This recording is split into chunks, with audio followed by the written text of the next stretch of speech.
Let's do the whiteboard real quick. I just want to show you guys a real quick, simple example because I noticed that the best way to learn is by example. 800K, got them beats, coach.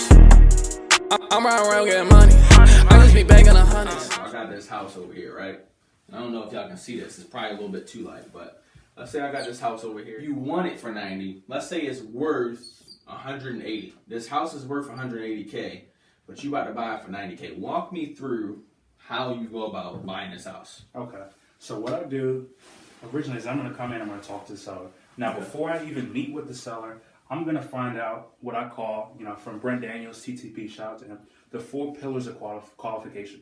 That's going to be, what is their timeline to sell? Hey, Mr. and Mrs. Seller, when are you thinking about selling?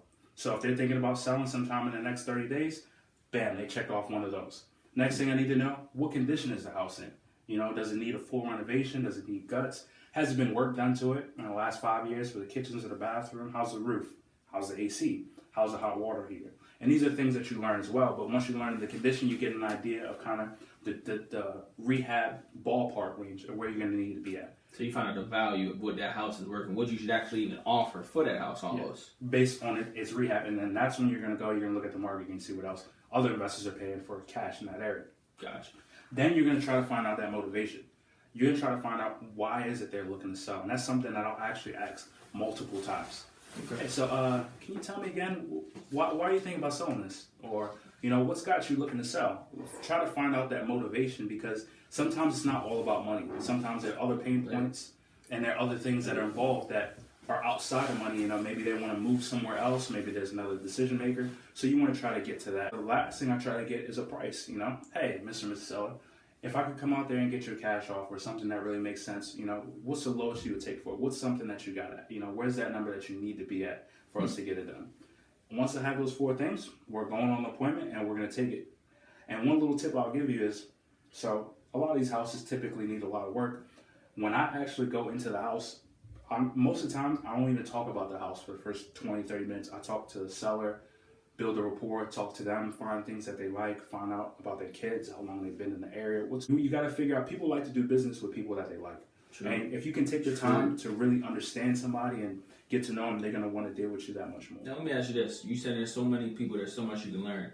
Does it ever feel oversaturated where it's like, I can't come in this business to make money? There's too many people making money in this business. Well, you may feel like that sometimes because there's so much information and so much out there. But there's more than enough real estate out here for everybody to eat.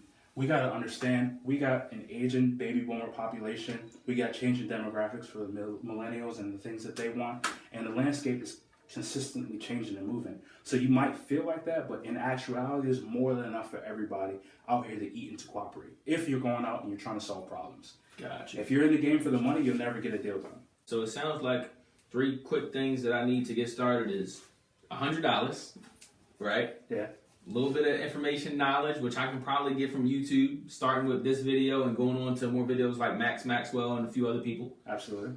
And what would you say are 2 or 3 other things that I might need to get started? Well, what you're going to need to look in is to get a solid contract for your state or your county or whatever it is, a purchase and sale agreement that is going to give you a couple of outs, that it gives you, a way for you don't get forced to buy the property. For whatever reason, say it doesn't sell or one reason or another, you don't want somebody to put a lawsuit on you. That'll take you out the game completely. Ooh. So basically what you're saying is I can't come and try to buy this property and then all of a sudden I don't find a buyer and now I'm stuck with the property because I didn't put the right clauses in a contract. And the clause is basically something that allows you to escape a contract. It's something that they actually have in a lot of contracts, especially these big banks that are financing cars and houses. They put these things in there to protect themselves. So you have to also put a clause in your contract to protect yourself. Absolutely. So give me like an example of a clause. So I'll give you my favorite one. That the entire contract is contingent on equity partner approval. But I don't specify who my equity partner is. I don't specify that. My equity partner could be my dog, and he could have barked today and said, I don't want the deal. Now, while that is you should never get into a contract with the intent of pulling out. You should never sign something that you don't think you can get sold. Gotcha. But sometimes things happen. You may find out there is one reason or another for one reason that you can't move on the house. It could be title problems, lien problems. It could need more work. You could have messed up on your numbers. You need to have that out to protect yourself and your business. You got to treat it. You ever had to pull out a deal? I've had to pull out a couple contracts before. Okay. Sometimes it's location, but I'm always 100% transparent with the seller, 100% where it's going. You know, if I can't sell something in 14 days, it's typically a reason as to why that's not going on, and I'm keeping them in the light. Now, let me ask you this too. When you pulled out a deal, did you get your money back? For the earnest money, yeah, because it was in the time for another clause is an inspection contingency. 14 days, you know, if it doesn't pass my inspections in 14 days, I have some contractors come and look at it. Hey, it needs a lot more work. If we can't negotiate a price, I'm gonna be able to pull out the contract legally. Wow. So you can legally put a contract on a house for $100. Say, hey, I want to buy your house for $90,000. It's worth $180. If for any reason you can't find a buyer for that house, you can pull out. Hey, it doesn't pass my inspection. I gotta pull out. You didn't lose anything at all. Mm-hmm. However, on the flip side, if you do what Demetrius did, which is awesome, and you sell it to somebody for $115,000, you just made $25,000. That in itself is huge. $25,000, one deal. How many weeks would you say it took you to make that deal work? Honestly, time in that deal was probably less than about 5 hours.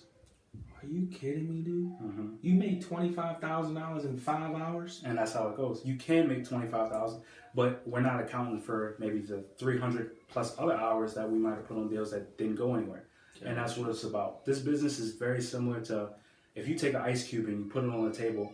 You know, you start off at 24 degrees. From 24 to 32 degrees, nothing's going to happen. Mm-hmm. But once you hit that 31st degree, the ice starts to melt. It's the same equation with your actions. You might feel like nothing's happening as that temperature rises up, but little actions build. They compound on top of each other, and then you can have that opportunity to where you can make $25,000 in 5 hours. Nice. Wow. And a little tip: the guy was actually about to lose his house. So I know some of you guys might think, oh, you know, there's something. The guy was going to lose his house to foreclosure in literally 4 days from the day that we sold it. What the heck? So if we didn't get it sold in the 4 days away from when we closed on it, if he didn't have anything done, he would have lost it, and the bank would have captured every bit of equity that he had. So he actually has some equity in there too. Yeah, he was able to walk away with I think about $20,000. Wow. Mm-hmm. So everybody made out on this deal. And there was a tenant in there as well, and that was something that it was a little bit of a complicated deal because we actually had to assist the tenant, who didn't know what was going on. We had to pay for some movers to help her as well as get her some money so she could have another place to go. Wow. So we had to just really come in and solve a problem. A lot of problem solving going on. Yeah, that's good though, man, because you know what we doing in 2020? We don't have problems. We have challenges and we find solutions. I think that wraps it up for this edition of Hybrid Hustle, man. I appreciate you coming out, man. Hey, man. Thanks for doing this. We definitely got to get it again because I'm almost 100,000% sure that somebody's gonna be like, oh my gosh, I have so many more questions for Demetrius, please. And we'll definitely give you guys a way to contact us. Make sure you look in the comments below. We'll leave our emails and our social media. Till then, I'll let y'all. Be safe. All right, guys. Stay hungry.